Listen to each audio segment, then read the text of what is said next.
So, but first, I think Chad and I will need to talk a little bit about Ghost of Tsushima, because just a little bit.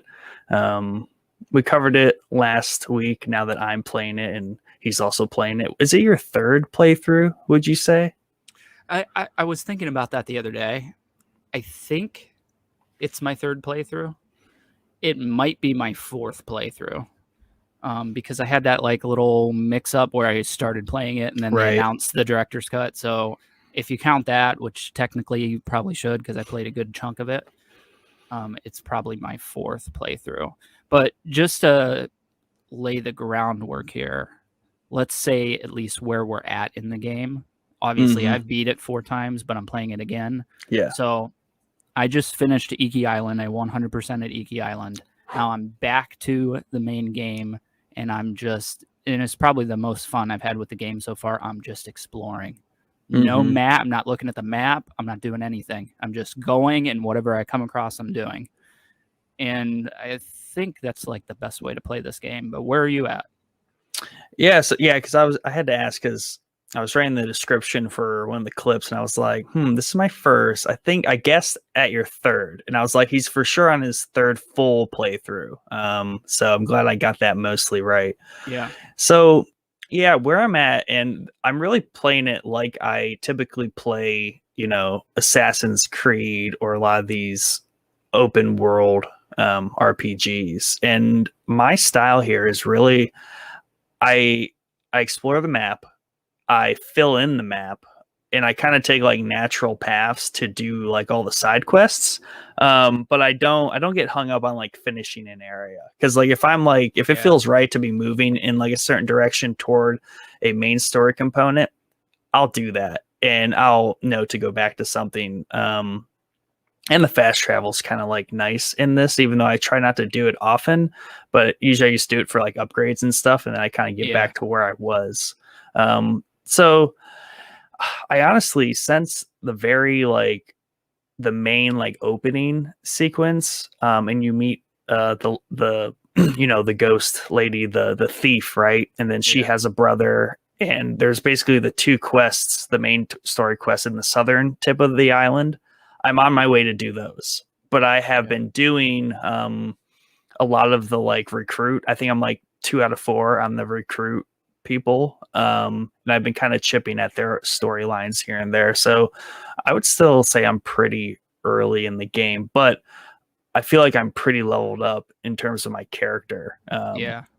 Because I've been, doing a lot of the little stuff along the way and just enjoying the game, and really kind of taking the time to find enemies and engage, because I'm practicing the combat a lot.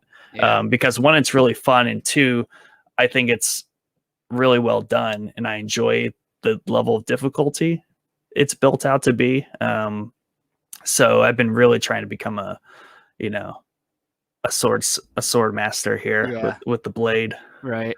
Yeah, I think that, for the way that you're playing it, that's the best way to play it, I think, just naturally going, because it's always in open world games, for me at least, it's always hard to do like some of the main quest and or all of the main quest, and then do the side quest as you're going through, especially with something like this.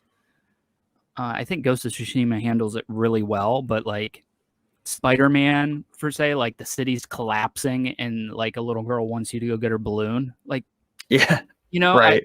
I'll be back, lady. You know what I mean? Yeah, I'm not going to do the side quest right now. But I think Tsushima does it really well because the majority of the side quests are helping the population through the Mongol invasion. And I think it makes it a really fun game to just go and explore and do what you come across. Even my 4th playthrough, I'm still having a ball, and it's really it's all off of the combat, because the combat in this game, like we've talked on the show before, I'm not really the biggest fan of Assassin's Creed. And it's because the combat, to me, it always feels like there's no weight behind it. You know what I mean? Right. I don't want to say it's like World of Warcraft combat where it feels like you're just hitting air, but it's like somewhere in between Ghost of Tsushima and World of Warcraft, where it just doesn't feel like you're actually fighting. And that's what I think they really nailed in Tsushima. Just everything feels so weighty, and it's a lot to do with the sound of the game too. All the Yeah. audio in the game is fantastic. But even like that, I sent Mike and Nick a clip earlier today of me shoulder checking a guy off a cliff. But even the audio, if you listen to the audio in that as I'm killing the other people, it's like so good. It's so crisp and clean, and your sword strikes have weight behind them, Yeah. and it feels like you're actually doing something. So I think that's what I like. A lot of people have compared this game to the Assassin's Creed games, and to a point, maybe I agree a little bit, but I think it's just vastly superior in my eyes to every Assassin's Creed that I've ever played, at least. No, I mean that's accurate. And I think that kind of goes with why I'm really enjoying this game, especially the exploring, because Assassin's Creed and a lot of other open world games, they add too much to the open world to do. Like even The Witcher does this. Like there's too much to gather off the ground. There's too many like little things to find. This has like a really nice balance between having places to explore, big open map, obviously really beautiful scenery, but also not inundating the map with places of interest and things to go do. There will just be there is a lot of just open space, but it's fun to traverse it. Right. Yeah. And I think that lends itself to where it does. So that between that, the way they built the world and the weighting of the character in the world, whether it's between just the gameplay, the camera angle, that's where it kind of like separates itself from Assassin's Creed, because you're more weighted as that character. Whereas Assassin's Creed, like you can be pretty zoomed out.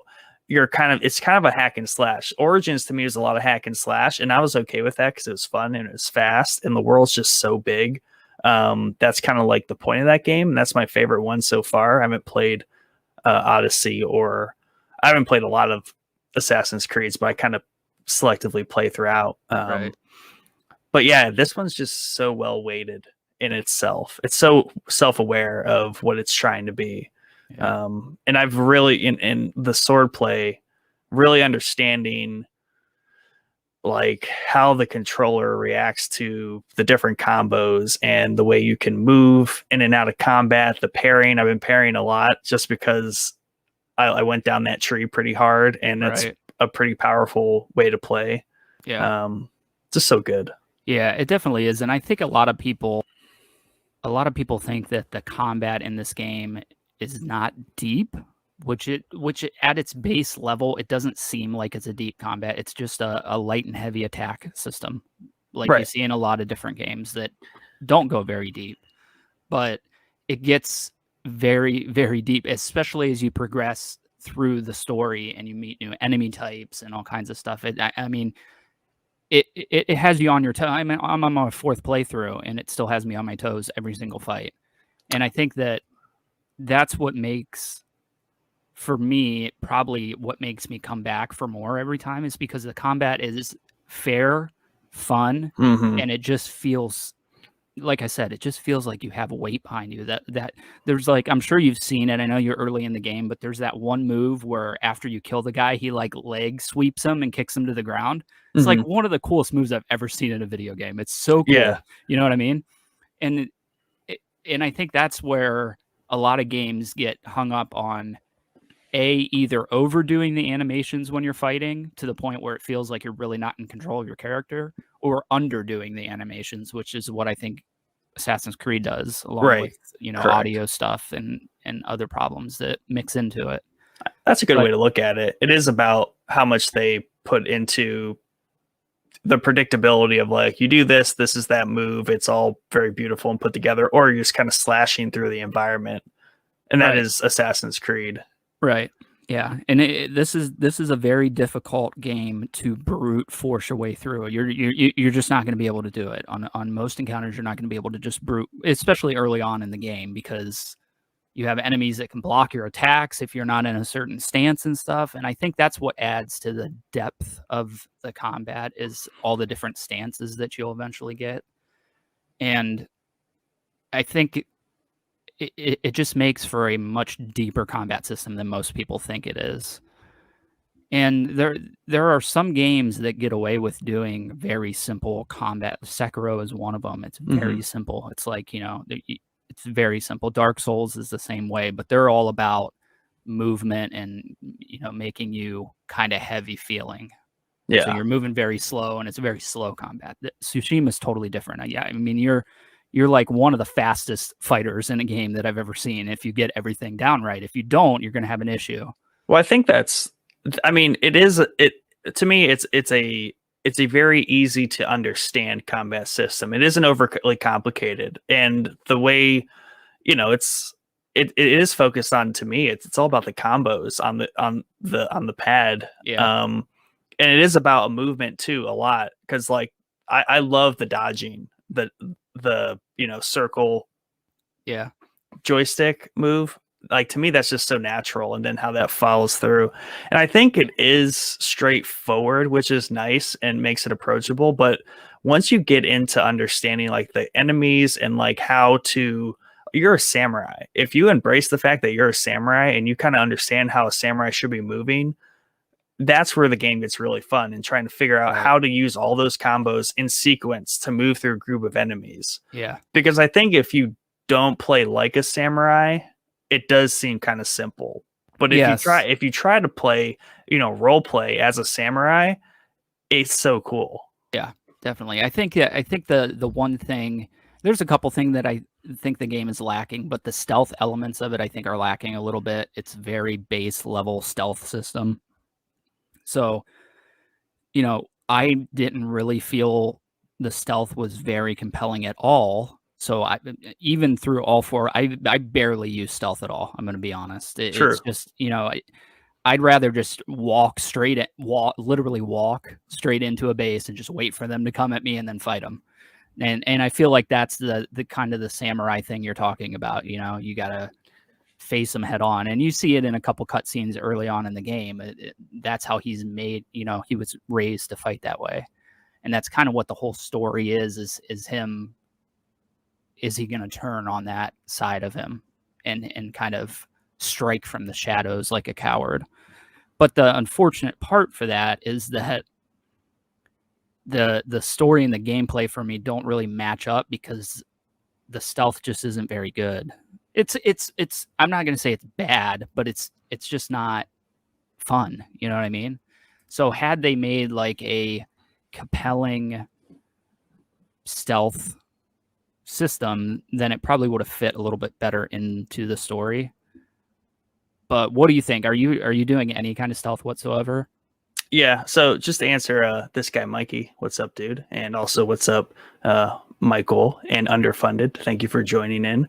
But the game is Ghost of Tsushima, and me and Chad have been hyping it up and playing it a lot. So where I'm at with the stealth, and so Assassin's Creed, I would say I'm pretty balanced in Assassin's Creed as far as stealth versus open combat. And actually, the Origins lend itself more to just open combat, the way that game's built. Right. But in Ghost, what I tend to do is I like to do it when it makes sense. I mostly do it on the like forts that you have to clear. So if there's like a defined kind of town or area that I need to clear, I will try to stealth in there at first, take out some enemies real quick. The one I stealthed in there killed the guards to release the prisoners, and then I got as far as I could, and then it's just open combat. So I try to utilize the stealth, and I actually just got the perk that lets me move quickly while listening. So I don't think it's obviously like the 20% of the gameplay maybe, and I don't think they intended for it to be most of it, because it's just it isn't like one of those games, and we talked about this too, where there isn't like a paragon status as far as like you shift one way or the other. In a completely different game, they probably could have focused more on like, oh, are you a ninja or are you a samurai? And that's probably a different game, and maybe something they can do in a sequel in the future. Yeah. Yeah, but yeah, they definitely avoided that level of options. Right. Right. Yeah. I think that, like I said, the stealth is passable, but I just Yeah, felt like, especially after my first playthrough where I probably played stealth and the standoffs the most. I think that once you get in the rhythm of stealthing and killing everybody and then doing a standoff, it just gets a little samey. You know what I mean? Where yeah, you're just you're starting every interaction the exact same. And although it's cool and the standoffs are super cinematic and awesome for photo mode, I'm not denying that. But I think the game is much better if you just go head in and fight everything. It feels like you have to do a lot more thinking that way. You know what I mean? Because the AI is kind of stupid. I'm not gonna lie. In the stealth, I mean, you can get spotted by somebody and make them forget you rather easily. yeah. So, however, I don't think the AI is very stupid as far as the combat goes No, once you actually get into combat. they'll So, mess you up. yeah, definitely. And it's just a funner experience to do it that way. It's just my 2 cents. Yeah, and I think the trick is obviously not leaning into one type of gameplay too much, because like the standoffs are cool, and I do those when I'm big groups of enemies, especially if there's like a captain or a boss, a mini boss in the group. I'll do a standoff. I think I want to avoid getting the standoff streak perk. That just seems kind of lame. Yeah. Because you can just kind of like the bandits where there's like 3 or 4 of them. You can it's just wipe them out. Right. I like the encounters out in the open world. I like playing those just straight up. Engage them directly and just fight it out. Because the one issue, and I mean, this is gonna be hard in any game. It's just like the pathfinding. Sometimes, like I do get stuck sometimes because the camera to me still is a little kind of like heavy on the one side, and it doesn't dynamically move much at all. No. So when you're really moving and you're kind of like dodging, and actually when I get caught off guard and I'm kind of in a losing situation, I'm like quickly like dodging into like a corner or like getting hung up on something. So like that's just me not being good at the game. Right. But that's kind of what happens sometimes.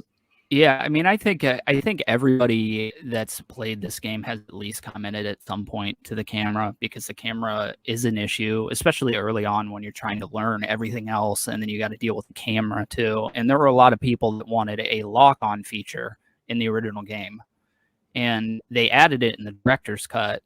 However, it feels kind of shoehorned in, because the combat in this game, the reason there's no lock system is because I don't want to say it's as free flowing as like something like the Arkham series or something like that combat, or Spider-Man or anything like that. But it is based a little bit on being able to freely go between the enemies that are surrounding you when you're locked in. And I've tried playing with the lock on a couple times. It might just be that I've played 3 times and it feels super weird to me now to have a lock on. Yeah. But it's just not very fluid, and it just kind of ruins the game a little bit. Now, for a single enemy, if you're like down to one guy or you're doing like one boss or something, it works great. But yeah, I mean the lock on, I think they made the decision to not do a lock on just so they could have that free flowing between enemies, strike this guy, strike that guy, dodge this guy. That's kind of lost when you get a lock on system for the most part. But how do you feel about that controller on the PS5? Oh, it's amazing. I'm glad it's like the first game I've really played on the PS5. And that's another thing, like as far as like the locking, like they explain that in the director's cut, like fairly early on, like that it exists. But the fact that it's not fluid. I've played games like Assassin's Creed is way better at lock management, because it's one joystick or the D-pad, and you can move between it more actively. Whereas this, like you lock and you're kind of stuck. If it was more fluid to switch or more naturally shifting with like your gaze, that might make more sense. Because in this game, like I might be fighting the spear guy, but once I kind of like stagger him, I might want to go mess up the sword guy. Right, and I'm exactly. always breaking away and murdering the bowman. Oh yeah, for sure. Yeah, Um, you got to take those guys down quick because they can be a real headache. and that's the fun thing too, is that's the nice thing about the combat is like it makes sense that you can sprint around these dorks and go mess up the the bowman over there because you're kind of like a super fast samurai. Right. Like you're getting to it. You're not as slow and clunky. And I thought I would be all about the armor. I usually am so tanky in games, but I rock the adventurers like Yeah. poncho thing, and I Yeah. have it all the way leveled up. Yeah. Because it's like it reveals more of the map, and that's what's important to me right now. Right. I think I have a feeling the storyline is gonna like beef itself up. And there's been a couple missions where I did put the armor on because I knew I was gonna be fighting a crap ton of guys. Um, Right. like when I found the straw hat dude. I had the armor on for that because I was like, I know this is gonna get rowdy. Yeah. And all right, so first I had like the thatchwork hat that you can buy with the flowers. Yeah. Totally rocking the straw hat now, the Oh upgraded yeah. one that's not doesn't have holes in it. Yeah. All about Yeah. that look. Oh, absolutely. Yeah. I mean, I will give them props, especially with the director's cut, which added probably another 15 or 20 cosmetic items. There's a crap ton of cosmetic items in this game. Mm-hmm. I mean, an absurd amount. There's every color headband that you want. There's a bunch of straw. I mean, if you've seen it in a samurai movie at any point in your life, it's in this game somewhere. Yeah. So and we've talked about this I love dressing my characters up when I'm playing. That's like my thing, Yeah. So I absolutely love that portion of this game. But yeah, I very rarely wear this any kind of samurai armor because I feel more badass just doing it in like the kimono or the, traveler's gear or whatever. Mm-hmm. So yeah, I think that just as far as I will say that a lot of the stuff that's in this game has been done before, and a lot of reviews pointed to that where they're like they didn't really do anything new. I kind of somewhat disagree with that, but I somewhat agree with it too. The difference, however, though, is that this is a samurai game. That we don't have anything like this. There's no open world samurai games, not anything within the past 20 years, probably 10 years. It doesn't count then. Right. So while it is pulling a lot of stuff from different games, it's pulling a lot of good stuff from different games.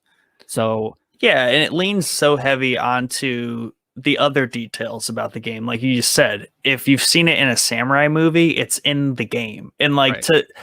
That's the audience they're capturing. Like we're playing a samurai and it's capturing that whole entire vibe, and that's its focus. Not necessarily creating a new type of gameplay and potentially screwing the game over by doing something new or inventive. Like just stick to something that works. Right. Streamline it, make the gameplay so comfortable. And that's one of the big things why I like Horizon Zero Dawn so much, is because they did the same thing. Like they did new stuff, I think, as far as I'm concerned, but the game felt weighted and clean, was free of bugs and just weird environment issues you have with open world games. Yeah. And so if you can address those and make the open world make sense and the RPG elements of it make sense, right? That's what's important.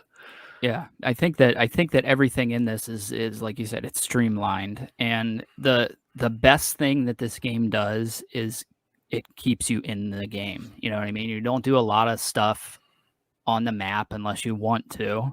Mm-hmm. You don't, you really could play this game, and I'm doing it right now. Like I said, I'm trying not to open my map as much as possible. You can play the game just by going from the smokestacks in the sky will take you to something of interest. Mm-hmm. So that, along with the wind thing where you can set like a waypoint on the map, and then it keeps you very immersed in the game. And I think that's important because this game is so stunningly beautiful that you don't want to be in the menus. You know what I mean? And most of the time you can just follow the birds too. They'll take you where you need to go for the other stuff. Right. And I'm so mad. I spent a perk, like my first perk I spent was being able to wayfind to the nearest pool to get health increases. Yeah. But very quickly I was like, well, the birds will lead me there. Right. And then they pop up as question marks. So that whole little sub tier uh spending points, Yeah. what's the point? Yeah, I definitely agree with you. It depends on what you're trying to do. If you're trying to get health, like the bird's going to lead you to everything, Right. any point of interest. And there are quite a few different points of interest in this game. Yeah. And it will lead you to side quests and people to talk to and missions, literally everything. So it's nice to have that in the early game if you want to spend the points on it. I wouldn't personally recommend it because, like I said, you're gonna come across this stuff regardless, and it's kind of more fun to come across it, Yeah, I never use it that. now. Right. At all. The thing that I found that was the most useful in that was you have dye flowers that you can pick up in the world. Yep. And I found the wind direction to the dye flowers very, very helpful, especially later on when some of the stuff is really expensive and the flowers are kind of few and far between. That, just taking 40 minutes to go flower to flower to flower to flower so you can get whatever armor you want. That's pretty much all I ever use that for, because the game just takes you through a path regardless of what you're trying to. And it's the same thing that Breath of the Wild did. And I know a lot of people say that this is like adult Breath of the Wild. and to a point, I really do agree with that, because this game is very violent. Yeah. So this game is very, very violent, but it's got that exploration feeling that Breath of the Wild had, where you didn't know what was going to be around the next corner, and it was like a surprise or something exciting every time you turn the corner. So, I think that when I first started playing this game, I was coming off of Sekiro. So the combat to me initially, I did not like the deflect button in this game. I hated it to begin with. The parry? Yeah, the parry button. So, and I think that's because Sekiro is it's very, very tight and precise, the parry in that game. And it has to be, because that's what the whole game is built around. So coming from that very tight, precise parry to this one, it just always, for probably like the first 10 hours of the game, it just always felt just a little bit off. You know what I mean? Like I should be parrying when I'm not parrying. So, but isn't that kind of back, like you could just blanket parry, but to use the more advanced parry like mechanics, you have to time it with a combo. So I think that's where it's nice, because it's very accessible, because it does let you just hold parry until Well, you can hold the block button down and he'll block a majority of the attacks except for those red ones that light up. But yeah, in order to actually deflect it and give you that like slow-mo, brief slow-mo section, you have to time it right. And that's more precisely what I'm talking about, was the timing of the deflecting. It's loose. Yeah, and it might, to be honest, the harder difficulty narrows it, I think.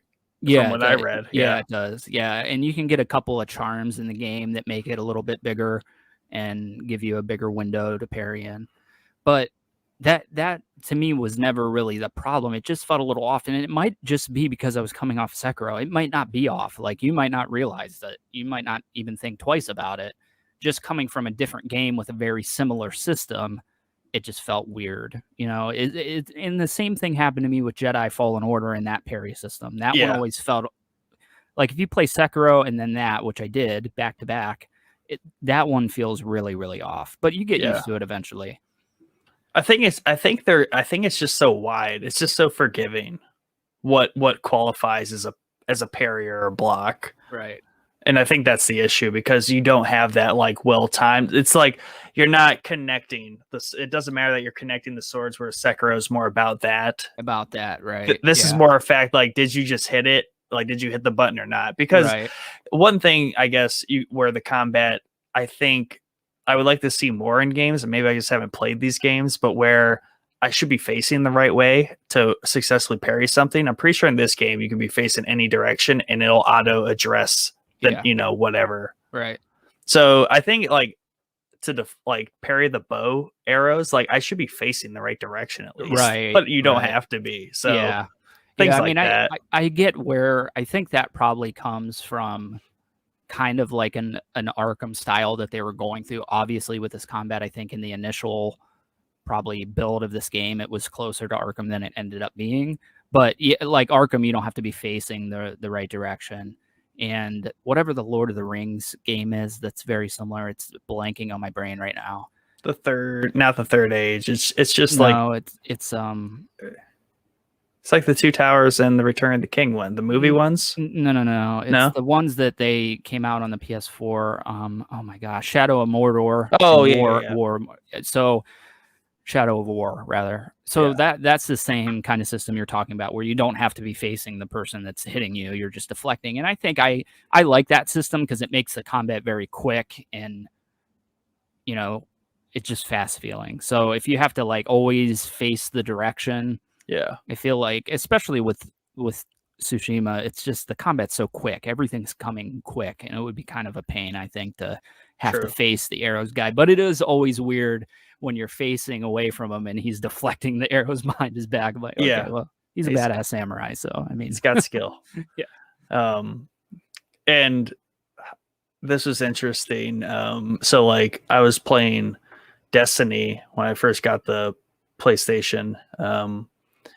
And my son, he's 16 months. So like he was just like down here playing, and he was watching me play Destiny, and I was just doing like some, just some open world like combat stuff, like special events. And like that game's just so fast. There's so much going on. Explosions, gunfire, constant. Wife's like, should he be staring at this? I'm like, it's debatable, but like I get your point. Like it is kind of like intense and it's violent in a different sense. Whereas I'm playing this game and mostly I'm exploring. She's like, oh yeah, he can watch games like this, and I'm like, but I'm literally at moments like slashing people to death with a sword. And there's blood. So it's like, I guess like the whole like violent thing is like just a different, it's like the style, because this game is so beautifully done. That isn't so much a focus, whereas like a shooter is just like in your face, like violence. Right. Yeah. Whereas this, like, you're very beautifully murdering people. Right.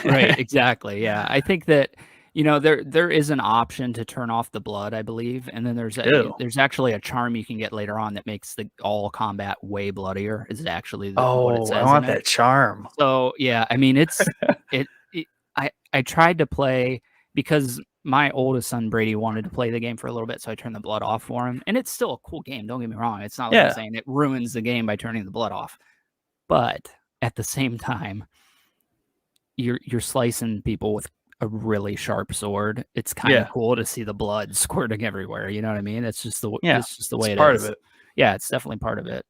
So how do you feel? I know you're not really that far into what side quests have you done as far as the people that you were gathering? Like can't remember what they call them. I've done Lady Masako. Yeah. I've done enough to recruit her, but there's still like, it's like 4 of 9 chapters. Right. And that's the other thing. I really love how brief the missions are. Yeah. Like they're a very nice digestible length. Right. But they're part of very long quest lines. And just at like the perfect times, they're like, hey, I gotta go like get ready. You meet me there. And I'm like, oh, that's so perfect. Like I don't want to follow you. I want to go explore this area I'm in right now because you just took me here. Right. They do a really good job at that. So I never feel like I'm leaving something behind while doing a quest. Right. Yeah, definitely. So I've done her, the sensei, which is all about the bow. I've recruited him, I'm pretty sure, but I'm not going down his story path because I don't really care about the archery charms. Right. It's just not my thing. I liked her charms better. That's kind of what's weighing me to do which. And then obviously like fill in the gap everywhere kind of between the first like town diagonally down. Gotcha. So and then did you go, you said you went and saw the straw hat guy? Yeah, we just were at the camp and I just got my gear and like I stopped there. So I was like, it's about to get serious. We're in this get up with this straw hat. I'm about to be murdering people. So it's funny because, and I know I have to bring it up again. The second playthrough I did of the game, I didn't do New Game Plus out the gate. I attempted to do just a new game and not go do that first Ichikawa mission, I think his name is, the bow guy. So I didn't get the bow and the quiver. Okay. So I could go with Rizzo, the straw hat guy, and get that suit, which is the suit I wanted to not have a quiver on. Yes. And it's impossible to do. You have to do that mission to even progress any of the game. It's like one of the first 2 missions, and you have to do it if you want to get any other missions. You can't even unlock the straw hat one. But that being said, I never felt like the game forces you to go somewhere. You know what I mean? It's never outside of my weird arrow quiver thing where I was forced to do something. That's lost in the game if you don't care about that. It's always just go explore and do what you do when you come across it. And I love that. And I think that I had really high hopes because I know that a lot of people hate the amount of content that's in The Witcher. And really, at the end of the day, I probably do too. Yeah. But I was hoping that it had a similar amount of content in it. And I think that maybe in the sequel, if we get a sequel, which I'm sure we're going to, I think they're going to probably up that a little bit, I would hope. Because The Witcher always had that, and we talked about it on here before, where you like stroll into town, solve all their problems, and leave to the next town. And I felt like that would be a really cool thing to implement in a samurai, because every samurai movie, that's basically what's happening. You know, a samurai rolls into town and fixes the problems, and the movie's over. So that being said, playing it the way that I'm playing it now, I'm almost getting that with the content that's there. You know what I mean? By just freely exploring and not worrying about opening. I was really, I don't want to say I'm like fully playing like a role play experience, but I'm like not opening the map. I'm only changing my costume when my horse is nearby, and that really locks me in because I mean, the first couple playthroughs, I was like switching costumes in the middle of fights. So, oh wow, you know, I don't to do a that. point, right? And to the point where I'm at now, I'm on New Game Plus, and I beat Iki Island. I have so many charms and everything that really the gear perks don't matter to me anymore. You know what I mean? I just wear whatever looks cool, and you can't really do that in the beginning because you're building your character out. But once you get, you know, maybe a little more over halfway, you can really wear whatever you want. You know what I mean? Yeah. And I always really hate when games do that, where they put certain perks on an outfit. Like I like games where you're just the outfit and then you have your perks.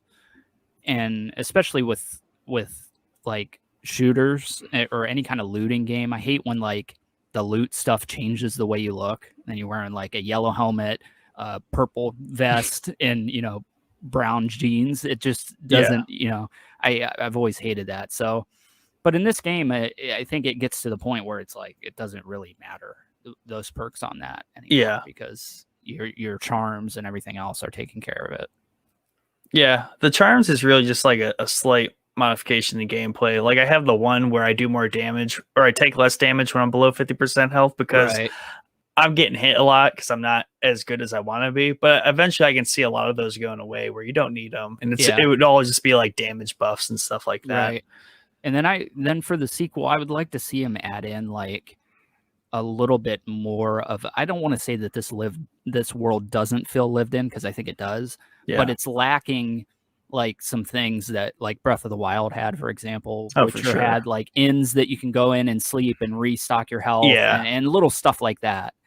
And I think, you know, it's the first game in this, what I'm sure is going to be a series. So, you know, I think they'll eventually add that stuff in and give you a more lived in world that you can like explore and live in a little bit more than this one.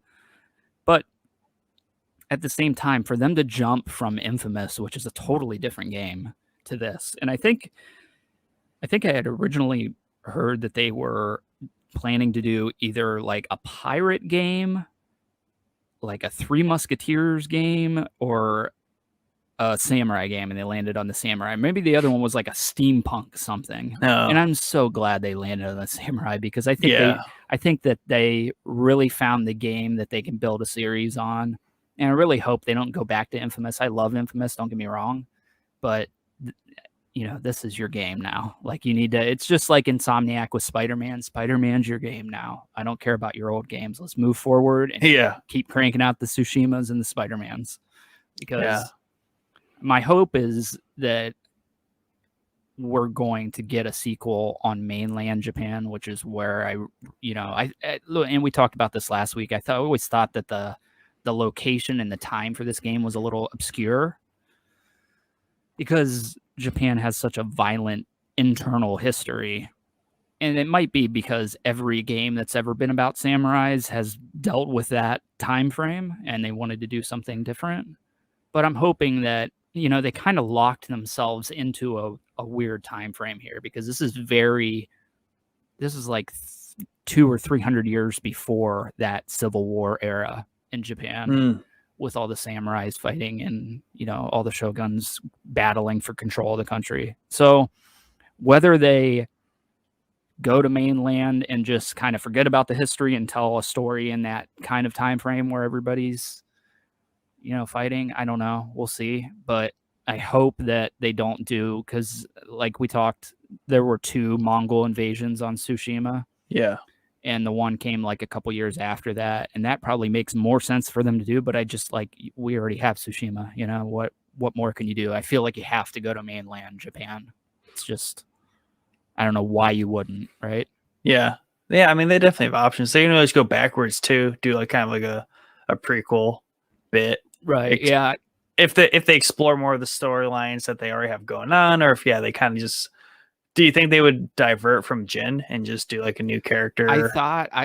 So I had thought about that.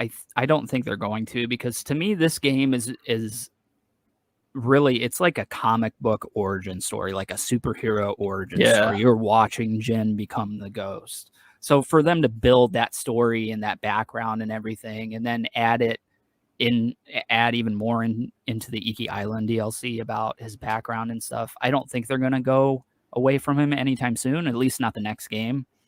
But like I said, I just, it's going to be an awkward. I have ideas of what I think they're going to do, but I'm not going to talk about it until you're like done with the game because it's kind of spoilery. Yeah. But I do want to touch on Iki Island real quick, which is the new DLC that came with the director's cut. And I think we might have talked, or I might have sent you guys the text when the first leak of the Ghost of Iki came out. It was supposed to be like they were thinking that it was a standalone game like Miles Morales was to Spider-Man. So it was like a short, so it's still a full game, but it's a shorter experience than the main Spider-Man game. And when they announced that it was just going to be DLC for Tsushima, I was like, oh man, that kind of sucks. As I was hoping we were getting like that kind of longer experience. This Iki Island, it took me like 12 hours to beat. It's not short whatsoever. Yeah. When you look at the actual map of Iki Island, they originally said that it was the size of the first area of the game, and it had that amount of content in it. Size-wise, it's not anywhere near the first. I mean, it's much smaller, but content-wise, there's so much to do.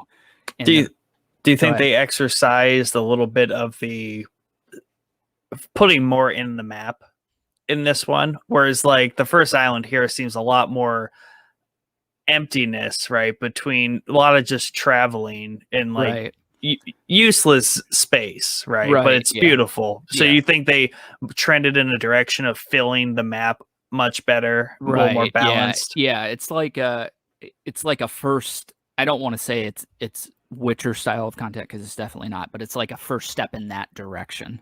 You know what I mean? Where they're adding more into, and while there's a lot of stuff that you can do in the base game as far as side stuff, the hot springs and all that stuff. There's new stuff in there too that they added, but it's a perfect little compact package of a DLC. And the people that I hear complaining that the price of the game was, I think, $19.99 if you went PS4 to PS4, and then $29.99 if you went PS4 to PS5. That is well worth what you're getting just in Iki Island, let alone all the director's cut stuff, the DualSense stuff if you're going to PS5, all the stuff they added in that. I mean, it's like the cheapest fully loaded game I've ever bought for $75, and it's just like fully loaded, director's cut plus DLC, everything else in it. Like, Right. you Yeah, can't pass that up. it's a total no brainer. And I was, like I said, when I first heard that Iki Island was just going to be a DLC, and then really when I started the actual DLC and looked at the map, I was like, my goodness, this is so tiny, this island. Yeah. Like, this is nothing what they said it was going to be. It turned out, like, literally it took me 12 hours. That's not short for a DLC. I mean, I don't even think Miles Morales took me that long.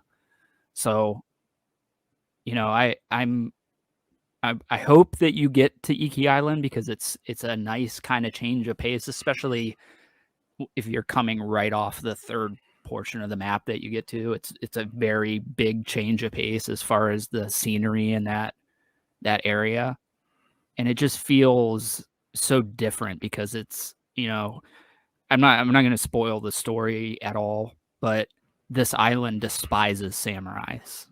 The people that live on here hate, and it's for a specific reason, but it gives you a much different feeling than everybody wants your help pretty much on Tsushima, and these people are like, you almost have to hide your identity, and they don't want your help, and it's a nice change of pace for a DLC. Nice. And I thought that they were going to at least tease mainland Japan, like he was gonna, it's halfway between Tsushima, but I mean, there's something maybe, but I don't think it was even meant as a tease. So we'll see. I don't know.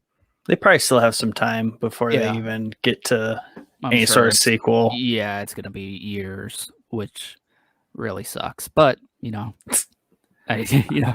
there's always certain games that come along that like define, like if I'm going to be, I get on kicks. If I'm going to be on a Superman or superhero kick, it's Spider-Man. That's the definitive superhero game to play for me. This is like the definitive open world samurai game to play, without a doubt. And I said that last week that it probably will replace Sekiro in my top 5. I think it's 100% replacing Sekiro in my top 5 because, especially with the director's cut and Iki and everything, it's just such a full, beautiful package. Hey, thanks for watching this clip of the Showboys podcast. If you like what you heard, please go check out the full episode on our YouTube channel or anywhere you find your podcast content. Please remember to hit that subscribe button, join the Showboys Discord, and if you want to support the podcast and what we do, sign up to become a patron today at patreon.com/showboyspodcast.